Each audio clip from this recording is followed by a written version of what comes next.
narės. Aš nesakyčiau, kad tai yra avansų. Tiesą sakant, man tai yra labai žavi procedūra ir aš nebūčiau prieš, kad, pavyzdžiui, nominuoti ministrai Lietuvoje atsistotų į tribūną ir prieš Seimo narius atsakytų į klausimus. Kai ministrai būna pas mus nominuojami iš vidaus, ten politinių partijų, išrinkti Seimo nariai, tada taip. Jie, sakykime, taip Seime priimami kaip savi, bet jeigu yra tas profesionalas vadinamasis, kaip mes turėjome Sauliaus Skvernelio suformuojama vyriausybė, tai tokiem ministram yra sunkiau, nes politikai nori paklausti, tai kur jau tavo tas profesionalumas, parodyk jį.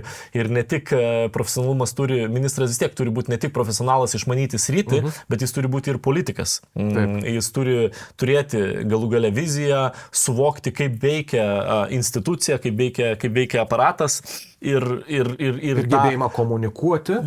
Būtent įveiklinti tą aparatą, o vėliau ir iškomunikuoti savo mintis ir idėjas, kas nėra labai paprasta.